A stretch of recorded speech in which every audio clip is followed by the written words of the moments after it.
Good evening दोस्तों आप सभी के लिए। और जैसा कि दोस्तों आप स्क्रीन पर देख रहे हैं जो 25 मई 2019 का दोस्तों फर्स्ट शिफ्ट का आपका पेपर है।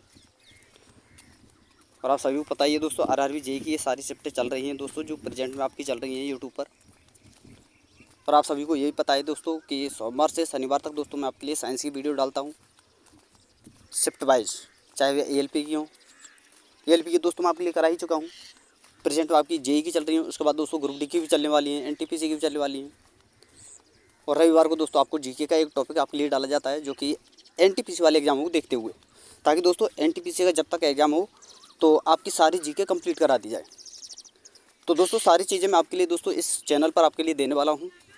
तो जिन्होंने चैनल को सब्सक्राइब नहीं किया उनसे रिक्वेस्ट है कि चैनल को सब्सक्राइब करके दोस्तों साथ में ऑल वाला बेल आइकन जरूर दबा लें, ताकि दोस्तों मेरी आने वाली हर वीडियो का नोटिफिकेशन सबसे पहले दोस्तों आपके पास पहुँच सके। और जितना हो सके दोस्तों वीडियो को लाइक करना, शेयर करना। तो चलिए दोस्तों अब वीडियो को शुरू करते हैं। और पहला प्रश्न है, आगरा शहर निम्न में से किस नदी के तट पर स्थित है? तो दोस्तों ऑप्शन नंबर सी आपका सही आंसर होगा, यानी दोस्तों यमुना नदी पर स्थित है। तो ऑप्शन नंबर सी आपका सही आंसर होगा। अगला प्रश्न है प्रश्न नंबर 3, और इसमें आपसे पूछा गया है हाइड्रोजन के समस्थानिक ड्यूटेरियम में कितने डैश होते हैं? तो दोस्तों इसका जो आंसर होगा वो होगा दोस्तों एक प्रोटॉन और एक न्यूट्रॉन। ऑप्शन नंबर सी आपका सही आंसर होगा, क्योंकि दोस्तों हाइड्रोजन के 3 समस्थानिक होते हैं, प्रोटियम, ड्यूटेरियम और ट्रिटियम। ये तीनों आपको याद रखने हैं। अगला प्रश्न है प्रश्न नंबर 4, और इसमें आपसे पूछा गया है कि जल धारण क्षमता डैश में सबसे अधिक होती है? तो किस में होती है दोस्तों? चिकनी मिट्टी में। ऑप्शन नंबर बी आपका सही आंसर होगा। अगला प्रश्न है दोस्तों प्रश्न नंबर 5, और इसमें आपसे पूछा गया है बेसिली ऐसे जीवाणु हैं जो डैश होते हैं। तो आपसे पूछा गया है इसमें कि बेसिली की जो जीवाणु है दोस्तों एक प्रकार का, इसकी जो आकृति है वो किस प्रकार की होती है? तो किस प्रकार की होती है दोस्तों? छड़नुमा आकृति होती है। ऑप्शन नंबर सी आपका सही आंसर होगा। अगला प्रश्न है दोस्तों प्रश्न नंबर 6, और इसमें आपसे पूछा गया है पौधे में शर्करा का सामान्य प्रवाही रूप क्या है दोस्तों? तो क्या है दोस्तों? सुक्रोज। ऑप्शन नंबर डी आपका सही आंसर होगा। और दोस्तों मैं आपको बता दूं, चाहे आप एएलपी की तैयारी कर रहे हो, NTPC, group D, ALP technician, ALP, RRB JEE, किसी की भी तैयारी कर रहे हो, जो मैं आपके लिए शिफ्टें करा रहा हूँ, चाहे मैं आरआरबी जेईई कराऊँ, चाहे ग्रुप डी कराऊँ, चाहे एनटीपीसी, चाहे एएलपी टेक्नीशियन, किसी की भी कराऊँ, आप सभी शिफ्टों को देखना है आपको। क्योंकि दोस्तों जो शिफ्टें जो होती हैं यानी साइंस जो होती है वो रेलवे का कोई सा भी एग्जाम लगा लीजिए सभी के लिए दोस्तों इक्वल होती है। और साइंस का दोस्तों कोई वो तो है नहीं कि फिक्स हो सिलेबस, कहीं से भी किसी प्रकार की साइंस आपसे पूछी जा सकती है। तो वीडियो दोस्तों हमेशा आपको लास्ट तक देखना है और अच्छी तरह से आपको समझना है हर क्वेश्चन को, हर प्रश्न को। क्योंकि दोस्तों हर शिफ्ट में आपने देखा हो दोस्तों, मैं न्यूमेरिकल जो होते हैं क्वेश्चन उन्हें भी मैं आपके लिए हाथों हाथ कराते चलता हूँ। तो न्यूमेरिकल को आपको दोस्तों खासकर समझना है, क्योंकि दोस्तों आपने देखा होगा ग्रुप डी 2022 का जो एग्ज़ाम हुआ था उसमें दोस्तों भर भर के न्यूमेरिकल पूछे गए थे। और ऐसा पता नहीं था कि दोस्तों जो है ग्रुप डी में भी न्यूमेरिकल इतने सारे पूछे जा सकते हैं, इतने टफ न्यूमेरिकल पूछे जा सकते हैं। तो दोस्तों वीडियो को हर कोई सी वीडियो में डालूँ सभी को अच्छी तरह से आपको समझना है, देखना है। अगला प्रश्न है प्रश्न नंबर 7, चूने के पानी का रासायनिक नाम क्या है? तो क्या है दोस्तों? Calcium hydroxide. Option number A आपका सही आंसर होगा। अगला प्रश्न है प्रश्न नंबर 8, और इसमें आपसे पूछा गया अंतरिक्ष में भेजा गया पहला उपग्रह कौन सा था? तो कौन सा था दोस्तों? स्पुतनिक 1, यानी दोस्तों स्पुतनिक फर्स्ट जो है पहला उपग्रह था जो अंतरिक्ष में भेजा गया था। ऑप्शन नंबर डी आपका सही आंसर होगा। अगला प्रश्न है प्रश्न नंबर 9, और इसमें आपसे पूछा गया निम्न में से कौन सा कुनैन का एक स्रोत है? तो कौन सा है दोस्तों? सिनकोना। ऑप्शन नंबर डी आपका सही आंसर होगा। अगला प्रश्न है प्रश्न नंबर 10, इसमें आपसे पूछा गया है निम्नलिखित में से किस में खाद्य फाइबर प्रचुर मात्रा में होता है? तो किस में होता है दोस्तों? सेब में। ऑप्शन नंबर ए आपका सही आंसर होगा। अगला प्रश्न है, और इसमें आपसे पूछा गया है निम्नलिखित में से कौन से तत्व को SI प्रतीक द्वारा दर्शाया जाता है? तो किसे दर्शाया जाता है दोस्तों SI के द्वारा? सिलिकॉन को। ऑप्शन नंबर ए आपका सही आंसर होगा। अगला प्रश्न है प्रश्न नंबर 12, चंडीगढ़ निम्नलिखित में से किस राज्य की राजधानी है? तो देखिए दोस्तों, चंडीगढ़ जो है पंजाब और हरियाणा दोनों की राजधानी है। ऑप्शन नंबर बी आपका सही आंसर होगा। अगला प्रश्न है प्रश्न नंबर 13, और इसमें आपसे पूछा गया है निम्नलिखित में से किस खेल की उत्पत्ति भारत में हुई है? तो किसकी हुई है दोस्तों? कबड्डी की। ऑप्शन नंबर डी आपका सही आंसर होगा।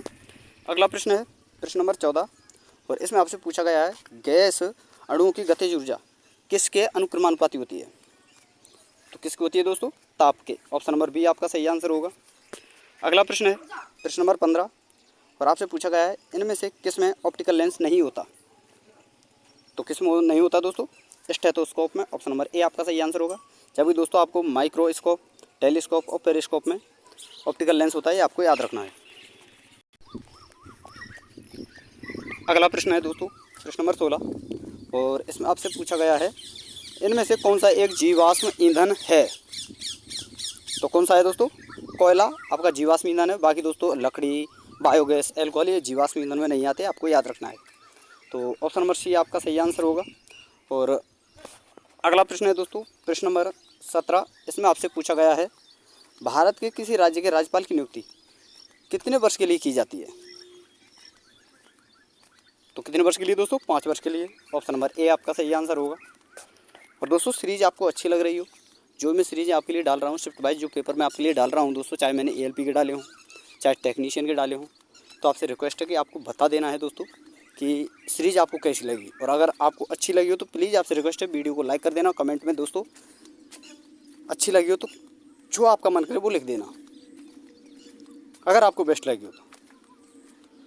और जो भाई एएलपी या एएलपी टेक्नीशियन की तैयारी कर रहे हैं उनसे भी रिक्वेस्ट है, वो भी सारी शिफ्टों को देखें, चाहे मैं किसी की भी शिफ्ट डालूँ, चाहे आरआरबी जेई, चाहे ग्रुप डी या एनटीपीसी, उन सारी शिफ्टों को भी आपको देखना है। क्योंकि दोस्तों बहुत सारे न्यूमेरिकल जो हैं दोस्तों हर शिफ्ट में आपके लिए बनते हैं, और साइंस सभी के लिए इंपॉर्टेंट है दोस्तों, हर एग्ज़ाम के लिए। और दोस्तों एएलपी की तैयारी करने वाले सभी स्टूडेंट्स से मेरा कहना है कि मैंने जो एएलपी की सारी शिफ्टें कराई हैं CVT 1 की, वो आप प्ले लिस्ट में जाकर देख सकते हैं, वहाँ से आप कंप्लीट कर सकते हैं। तो चलिए दोस्तों अगला प्रश्न देखते हैं प्रश्न नंबर 18, और इसमें आपसे पूछा गया है अमेरिकी नागरिक माइकल फेल्प्स डैश के लिए प्रसिद्ध हैं, यानी किसके लिए प्रसिद्ध हैं? तो किसके लिए प्रसिद्ध हैं दोस्तों? तैराकी के लिए। ऑप्शन नंबर सी आपका सही आंसर होगा।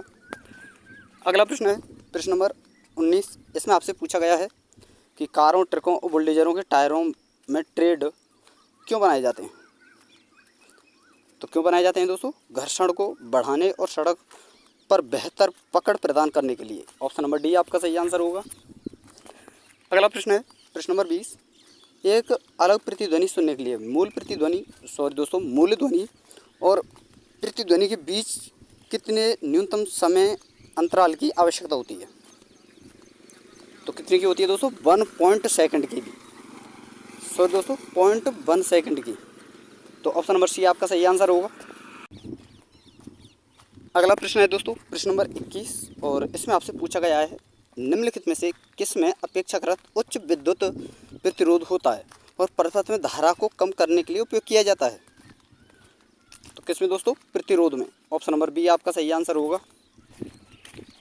अगला प्रश्न है प्रश्न नंबर 22, और आपसे पूछा गया है यदि किसी उत्तल दर्पण की वक्रता त्रिज्या 24 सेमी है तो इसकी फोकस दूरी क्या होगी? तो दोस्तों आपको याद रखना है कि हमेशा कोई सा भी दर्पण हो, जो फोकस दूरी जो होती है ना दोस्तों, वक्रता त्रिज्या की हमेशा आधी होती है, और वक्रता त्रिज्या जो है दोस्तों फोकस दूरी की 2 गुना होती है, ये आपको याद रखना है। तो यहाँ पर फोकस दूरी पूछा है तो इसका आधा कर लेना, 24/2 यानी 24/2 दोस्तों। तो आपका आंसर जो आएगा ऑप्शन नंबर बी आएगा, यानी दोस्तों 12 सेमी। अगला प्रश्न है प्रश्न नंबर 23, इसमें आपसे पूछा गया है आधुनिक आवर्त सारणी के बारे में निम्नलिखित में से कौन सा कथन सही है? तो दोस्तों देखिए ऑप्शन नंबर ए आपका सही आंसर होगा। इसमें 18 ऊर्ध्वाधर स्तंभ है जिन्हें दोस्तों समूह या वर्ग भी कहा जाता है, और जिन्हें दोस्तों समूह या वर्ग कहा जाता है वो बात एक ही है। तो ऑप्शन नंबर ए आपका सही आंसर होगा, ये आपको याद रखना है। अगला प्रश्न है प्रश्न नंबर 24, और आपसे पूछा गया डैश एक यौन संचारित जानलेवा बीमारी है, तो कौन सी है दोस्तों? एड्स। ऑप्शन नंबर सी आपका सही आंसर होगा। अगला प्रश्न है प्रश्न नंबर 25, और आपसे पूछा गया है भारतीय इतिहास में किसे दोस्तों आलमगीर के नाम से जाना जाता है? तो कौन दोस्तों? औरंगजेब। ऑप्शन नंबर ए आपका सही आंसर होगा। अगला प्रश्न है दोस्तों प्रश्न नंबर 26। इसमें आपसे पूछा गया है सामान्य श्वसन के दौरान ली जाने वाली और निकाली जाने वाली हवा की मात्रा क्या होती है? हवा की मात्रा को क्या कहा जाता है? तो इसका आंसर होने वाला है दोस्तों, देखिए ऑप्शन नंबर डी, ज्वारीय आयतन। ऑप्शन नंबर डी आपका सही आंसर होगा। अगला प्रश्न है और इसका आंसर आपसे पूछा गया है कि समुद्र की गहराई निर्धारित करने पानी के नीचे की पहाड़ियाँ, घाटियों, पनडुब्बियों, हिमशैल आदि का पता लगाने के लिए किस तकनीक का उपयोग किया जाता है? तो किसका किया जाता है दोस्तों? सोनार का। ऑप्शन नंबर बी आपका सही आंसर होगा। अगला प्रश्न है और इसमें आपसे पूछा गया है इनमें से कौन सा खेल एक बोर्ड टेबल से संबंधित नहीं है? तो कौन सा दोस्तों? स्क्वैश। बाकी दोस्तों शतरंज आपका बोर्ड पर खेला जाता है, कैरम, बिलियर्ड्स, ये तीनों गेम हैं जो हैं दोस्तों ये टेबल के ऊपर खेले जाते हैं। तो स्क्वैश आपका सही आंसर होगा। ये जो है दोस्तों टेबल बोर्ड से संबंधित नहीं है। अगला प्रश्न है प्रश्न नंबर 29। इसमें आपसे पूछा गया है निम्नलिखित में से किस में विटामिन ए प्रचुर मात्रा में पाया जाता है? तो किस में पाया जाता है दोस्तों? गाजर में। ऑप्शन नंबर ए आपका सही आंसर होगा। अगला प्रश्न है प्रश्न नंबर 30 और आपसे पूछा गया है रात के समय तारों का टिमटिमाना किसके कारण होता है? तो आंसर होगा दोस्तों वायुमंडलीय परिवर्तन के कारण। ऑप्शन नंबर बी आपका सही आंसर होगा। अगला प्रश्न है प्रश्न नंबर 31 और आपसे पूछा गया है डिटर्जेंट किसे कहा जाता है? तो डिटर्जेंट कहा जाता है दोस्तों साबुन रहित साबुन को। ऑप्शन नंबर सी आपका सही आंसर होगा। अगला प्रश्न है प्रश्न नंबर 32 और इसमें आपसे पूछा गया है दोस्तों कौन सा खनिज हड्डियों के लिए आवश्यक है? तो कौन सा है दोस्तों? कैल्शियम। ऑप्शन नंबर डी आपका सही आंसर होगा, कैल्शियम। अगला प्रश्न है प्रश्न नंबर 33। तिल्लाना किस नृत्य की प्रसिद्ध शैली है? तो इसका जो आंसर होगा दोस्तों वो होगा भरतनाट्यम। ऑप्शन नंबर डी आपका सही आंसर होगा। अगला प्रश्न है दोस्तों प्रश्न नंबर 34 और आपसे पूछा गया है धातुओं के अम्ल के साथ अभिक्रिया करने पर कौन सी गैस निकलती है? तो कौन सी निकलती है दोस्तों? हाइड्रोजन। ऑप्शन नंबर डी आपका सही आंसर होगा। अगला प्रश्न है दोस्तों आपका और इसमें आपसे पूछा गया है विटामिन सी का प्राकृतिक स्रोत इनमें से कि कौन सा है? तो देखिए दोस्तों विटामिन सी जो है खासकर आपको याद रखना है कि कच्चे जो पदार्थ होते हैं यानी कच्चे जो पदार्थ होते हैं उनमें पाया जाता है और आपको याद रखना है खट्टे फलों में सबसे ज़्यादा पाया जाता है। और आपको ये भी बता दूं दोस्तों विटामिन सी और विटामिन बी जल में जो है दोस्तों घुलनशील विटामिन है, ये आपको याद रखना है। और क्योंकि दोस्तों और इसी के कारण ये जो है दोस्तों जब हम किसी भी पदार्थ को जो है दोस्तों चाहे सब्जी हो, कोई सा फल हो या कोई भी सब्जी हो तो उसमें विटामिन सी नहीं होता है क्योंकि दोस्तों जो है ये क्या होता है जल में घुलनशील है तो दोस्तों ये ख़त्म हो जाता है गर्म करने पर। तो इसलिए आपको याद रखना है जो सारी चीज़ें मैंने आपके लिए बताई है आपको याद रखनी है। और इसका जो आंसर होगा दोस्तों ऑप्शन नंबर सी होगा इन सभी में। यदि दोस्तों अमरूद, सेब, पालक सभी में दोस्तों विटामिन सी पाया जाता है तो ऑप्शन नंबर सी आपका सही आंसर होगा। अगला प्रश्न है प्रश्न नंबर 36 और आपसे पूछा गया है अनुच्छेद 336 में कुछ सेवाओं के लिए किस समुदाय को विशेष प्रावधान मिलता है? तो आंसर क्या होगा दोस्तों? एंग्लो इंडियन समुदाय को। ऑप्शन नंबर डी आपका सही आंसर होगा। अगला प्रश्न है और आपसे पूछा गया प्रश्न नंबर 37 निम्नलिखित में कौन सा एक फलीदार पौधा है? तो कौन सा है दोस्तों? मटर। ऑप्शन नंबर बी आपका सही आंसर होगा। अगला प्रश्न है प्रश्न नंबर 38 और आपसे पूछा गया है आवर्त में तत्वों को डैश के क्रम में व्यवस्थित किया गया है। तो किस क्रम में किया गया है दोस्तों? नाभिक में बढ़ते हुए आवेशों के आधार पर, जिसे दोस्तों परमाणु क्रमांक भी बोलते हैं। तो ऑप्शन नंबर सी आपका सही आंसर होगा। अगला प्रश्न है प्रश्न नंबर 39 और आपसे पूछा गया है अंतरिक्ष में जाने वाले पहले भारतीय कौन थे? तो कौन थे दोस्तों? Rakesh Sharma. Option number C आपका सही आंसर होगा। और महिला कौन थी दोस्तों अंतरिक्ष में जाने वाली पहली? कल्पना चावला। ये भी आपको याद रखना है। और प्रथम दोस्तों पूरे वर्ल्ड में पहली बार जो है वो गई थी दोस्तों सुनीता विलियम्स। अगला प्रश्न है प्रश्न नंबर 40 और आपसे पूछा गया है कि आर्थिक नियोजन को निम्नलिखित में से किस सूची में रखा गया है। तो किस में रखा गया है दोस्तों? समवर्ती सूची में। ऑप्शन नंबर ए आपका सही आंसर होगा। अगला प्रश्न है प्रश्न नंबर 41 और आपसे पूछा गया है दो वस्तुओं में से एक का द्रव्यमान दोगुना हो जाने पर दोनों वस्तुओं के बीच लगने वाले गुरुत्वाकर्षण बल में क्या परिवर्तन होगा। तो दोस्तों जो गुरुत्वाकर्षण बल है वो दोगुना ही हो जाएगा। यानी दोस्तों ऐसे निकालते कैसे हम, जब किसी दो वस्तुओं के बीच गुरुत्वाकर्षण बल लग रहा हो और उनके द्रव्यमान दिए गए हों तो उसका फॉर्मूला है दोस्तों F, यानी दोस्तों बल बराबर m1 into m2 y r square. r का मतलब है दोस्तों यहाँ पर दूरी, m का मतलब है द्रव्यमान, f का मतलब है बल। इनमें से एक का द्रव्यमान दोगुना हो जाने पर, यानी मान लीजिए दोस्तों इसका दोगुना है, तो उनके बीच लगने वाला गुरुत्वाकर्षण बल क्या होगा दोस्तों? द्रव्यमान के समानुक्रमानुपाती होता है, तो क्या होगा दोस्तों? दोगुना ही होगा सीधा यहाँ पर, m स्क्वायर हो जाएगा, 2m स्क्वायर हो जाएगा दोस्तों। तो क्या होगा दोस्तों? ये दोगुना। तो ऑप्शन नंबर आपका डी आपका सही आंसर होगा, ये आपको याद रखना है। गुरुत्वाकर्षण बल जो है दोगुना हो जाता है। अगला प्रश्न है प्रश्न नंबर 42 और आपसे पूछा गया है अमोनियम सल्फेट के साथ अभिक्रिया करने पर बेरियम क्लोराइड, बेरियम सल्फेट और अमोनियम क्लोराइड बनता है। निम्नलिखित में से कौन सा इनमें से शामिल अभिक्रिया के प्रकार को सही ढंग से व्यक्त करता है। तो ये दोस्तों क्या है? एक प्रकार की अवक्षेपण अभिक्रिया है। यानी किसी, जैसे मान लीजिए दोस्त दो पदार्थों को हम क्रिया कराते हैं दो पदार्थों में, और जो हमें उत्पाद जो प्राप्त होता है तो वो होता है अवक्षेपण के रूप में। तो ये क्या कहलाती है दोस्तों? अवक्षेपण अभिक्रिया। ऑप्शन नंबर सी आपका सही आंसर होगा। अगला प्रश्न है प्रश्न नंबर 43 और आपसे पूछा गया है निम्न में से कौन सा एक दुर्बल क्षार है।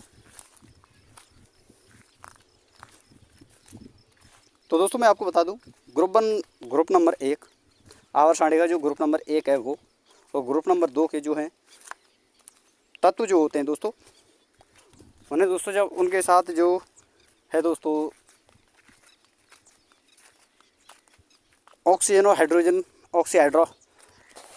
हाइड्रोक्साइड जो होते हैं दोस्तों, अगर उनके साथ जो है हाइड्रोक्साइड को जोड़ दिया जाए तो क्या होते हैं दोस्तों? प्रबल क्षार होते हैं। तो ये आपको याद रखना है। और यहाँ पर पूछा है आपसे दुर्बल क्षार, तो जिसका आकार छोटा होगा वो दुर्बल क्षार होगा। तो यहाँ पर दोस्तों NH4OH जो है दोस्तों ये दुर्बल क्षार के रूप में जाना जाता है, ये आपको याद रखना है। ऑप्शन नंबर बी आपका सही आंसर होगा। तो दोस्तों RRB JEE के जो है दोस्तों 25 मई और आपका दोस्तों फर्स्ट शिफ्ट का जो पेपर था जिसमें सारे आपके क्वेश्चन पूछे गए थे वो मैंने आपके लिए बता दिए हैं। तो दोस्तों वीडियो आपको कैसी लगी, और वीडियो अगर आपको बेस्ट लगी तो वीडियो को लाइक कर देना दोस्तों, शेयर कर देना, और जिन्होंने चैनल को सब्सक्राइब नहीं किया है दोस्तों वो चैनल को सब्सक्राइब कर लेना, और साथ में ऑल वाला बेल आइकन जरूर दबा लेना दोस्तों, ताकि मेरी आने वाली हर वीडियो का नोटिफिकेशन सबसे पहले दोस्तों आपके पास पहुँच सके। तो थैंक यू दोस्तों, धन्यवाद। फिर मिलते हैं नई वीडियो के साथ।